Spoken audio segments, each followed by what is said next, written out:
Hello everybody and welcome to the final Taff's Word of the year 2018, and we're going to be talking about obviously the year that we've actually had. I mean, it's been a fantastic year really, considering the years we've had previous to it.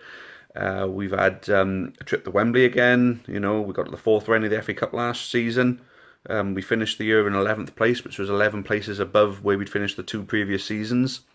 Michael Flynn is making the most of his opportunity with us, being linked with high-profile jobs, but he's been staying with us as it is at the moment. And I mean, we've started this season so well that we're considered as a promotion outsider. I mean, I know we've fallen away from the playoffs a bit, but it's so tight there. A couple of wins will see us back in the mix. You know, so hopefully, I say it's New Year's Eve now, so hopefully we can turn that around tomorrow.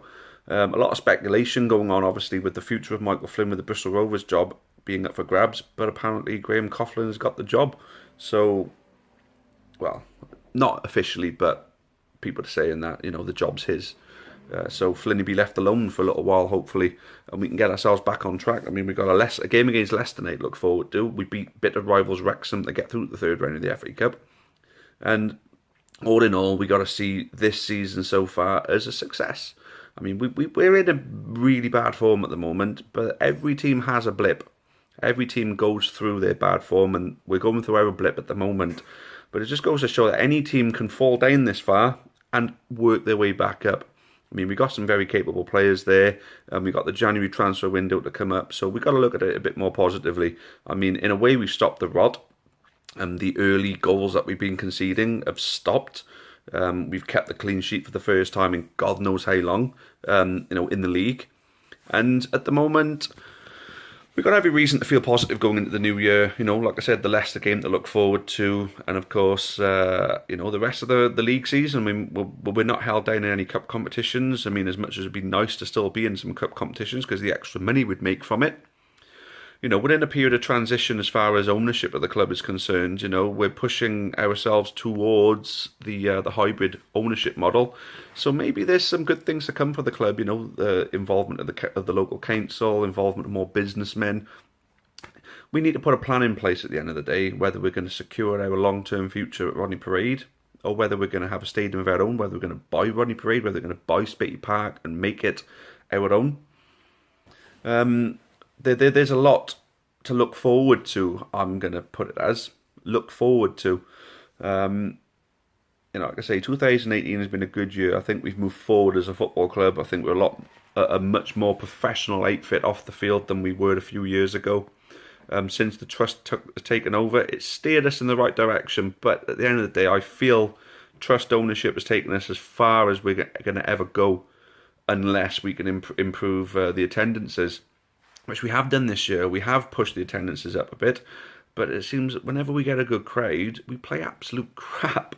You know, I mean, we had a good crowd against Yeovil and we got battered 6-0. We had a good crowd against Forest Green and we lost 4-1. And a lot of that crowd came back for Crawley, and it was one of the worst games of football I've ever seen there.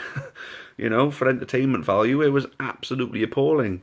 But, you know, we got every reason to go into 2019 and feel somewhat positive about our fortunes for the future, especially if we can adopt this hybrid model by the end of the season. I mean, we got the new trust membership model in place, so the club are going to be making more membership money, you know, from people being part of the trust.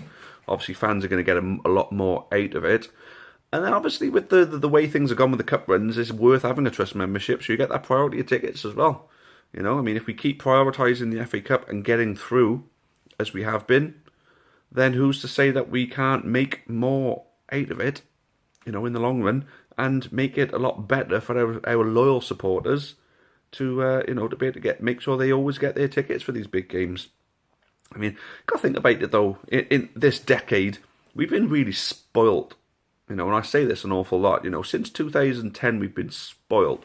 We've had 2 promotions, 3 trips to Wembley, a cup final, one of them being, you know, a playoff final. You know, we've played Blackburn, Leeds, Tottenham, and now we're going to be playing Leicester. You know, we played Leeds twice in cup competition. We beat Brighton, you know, in a giant killing. We got to go to the Hawthorns at West Brom. So, you know, we had the great escape, you know, and now we're doing well in the league for once as well. For the last 2 years, we're doing well. So really, as supporters, we've been spoilt. You know, we've got a lottery-funded community team that's helping get more people into the gates. We've got what else have we got going for us at the moment? You know, we've got great supporters groups like the Amber Army, like the Supporters Club, like the Small Council, you know, and others if I haven't mentioned, like the DSA, for example. You know, we're becoming a much more professional outfit off the field because of these groups getting involved. And obviously we got a Category 3 academy now, which is getting funded really well. We got, you know, a roster of fully paid coaches coaching these players. So we're going to reap the benefits of that within the next couple of years, I'm sure of it.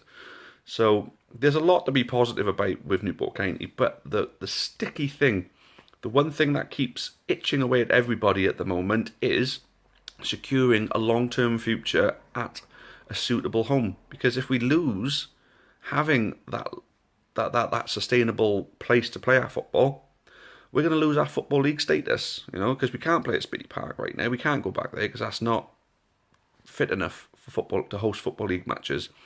Roddy Parade, if we can't stay playing there, the way the Welsh Rugby Union have been with us lately, I can't see them wanting us there, you know, unless someone gets involved.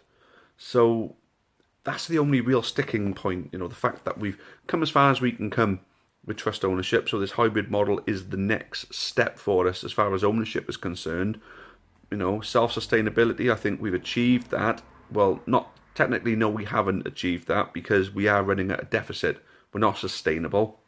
But we've chosen to put ourselves unsustainable. We could be sustainable with a poorer budget and a poorer team and be in a relegation fight every season. But we've chosen to take on this hit, this financial hit, in hope that we're going to get a financial break at some point, whether we sell a player or whether we get a cup run. This year we got the cup run again. Hopefully that'll plug the gap again so we can carry on next season as we were last season.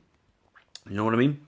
So I think there's plenty to be positive about, and if we get the right people involved when we do adjust to this hybrid model, once the changeover it starts happening, we're going to see us move forward, hopefully, you know, and put the plans in motion to secure, you know, our future home, whether we stay at Running Parade, buy Spitty, or build a brand new stadium, maybe a community stadium, you know, a nice big community stadium where the council can allow concerts to get hosted, so we can have big name acts come to Newport to perform in future, you know, bands, solo artists, boxing matches, a lot of aspiring boxers in Newport. You know, we could host boxing matches at a stadium in Newport.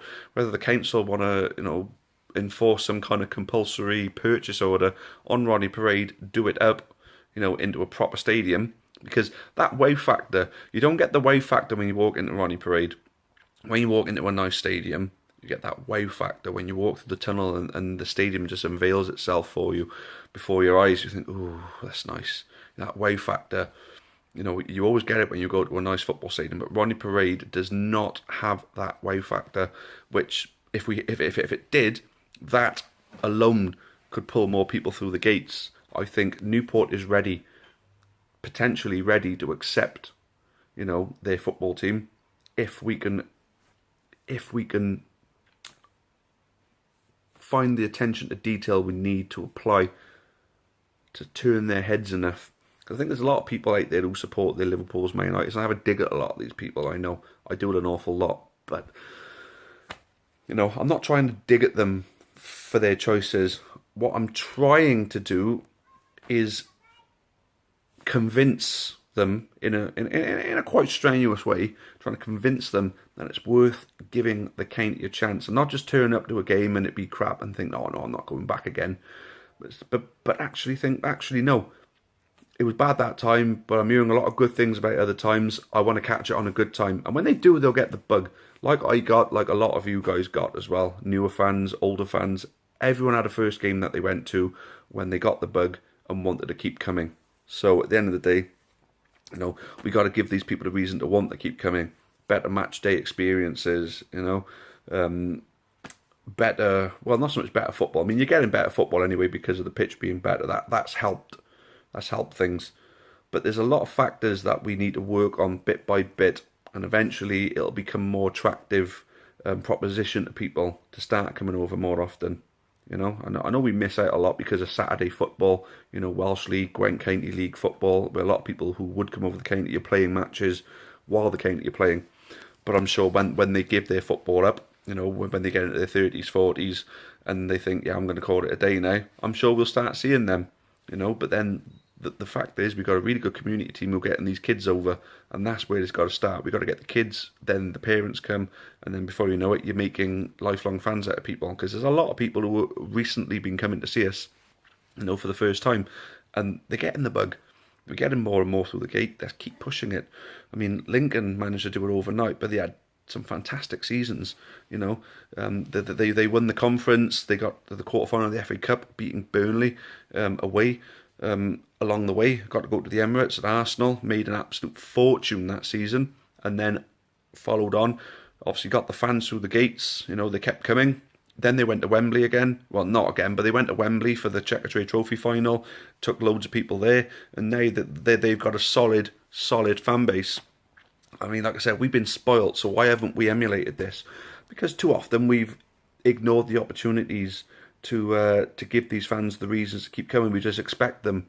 No, we've got to give them reasons to keep going, you know, not just for the day trippers, but, you know, to become fans, to become supporters, to make them want to carry on coming. So I'm sure we find the right way to do that, to engage with the people of Newport. We'll start seeing the support go up. If the support goes up, the money goes up. When the money goes up, the budget goes up. Then the quality of players coming through the door goes up, and the rest follows on. If we got the right recruitment, we got the right people running it, you know, the manager and the staff, got the right people involved, and there's no reason why we can't do a Swansea or a Bournemouth and one day end up in the Premier League. At the moment, it's never going to happen, but get the right people involved and put the right recipe in place, build the foundations correctly. Why not? I mean, we're there ready to do it, I think. I just think we just need to secure our long-term future somewhere. You know, that's going to be a good place to play football. And then adopt a hybrid model, get the right people involved, get the right money coming into the club, and then engage the people in Newport and give them a reason to give the county a chance and to keep coming. So 2019, that could be the year that we change all this and apply all this and see our football club benefit from it. So I think for starters, we've got to keep our manager, and it needs to improve on the pitch. But hopefully tomorrow it'll start. We'll kick 2019 off with a great result, hopefully. Stevenage, we managed to beat them at home. Could we do it away? I mean, we dominated them in the second half, you know, of our game. I can't see any reason why we can't go down there and take the game to them if the manager gets the team selection right. So, there we go. Also, guys, I want to wish everybody who's watching this a Happy New Year, if you're a subscriber or not. If you're not, I'd love it if you could subscribe, you know, allow us to start 2019 in a good way. You know, get some more people watching. And, of course, I wish a Happy New Year to all those who helped make this channel what it is now today, a 2,000 subscriber channel. We achieved that this year, you know, so, you know, it was a really great achievement. You know, we're really happy with it. You know, we managed to take it from about 1,500 to 2,000 this year. So, you know, that's a great achievement. We're really happy with it. And it's now starting to make some half-decent money for the club. We want to keep it growing, and we want to keep making more. We want to increase the revenue we're making on this. So, please, absolutely subscribe, recommend other people to the channel, and let's make 2019 an even better year so we make even more money for the club. All right. Thank you all. Have a great night tonight. And I'll see you all in 2019. Cheerio for now. And as always, up the county. Many thanks for watching the latest content on the Amber Army channel. Please make sure you leave us a like. Make sure you subscribe for more content, both for the neutral football fan and also plenty of Newport County. Even more Newport County content can be found on the club's iFollow channel on the link above. It is just £4.49 per month to subscribe to that service. And those of you feeling extra generous can also support us on Patreon on the link at the bottom there. That would be a monthly donation of your choice. Thank you again. Make sure you've subscribed, and as always, up the county.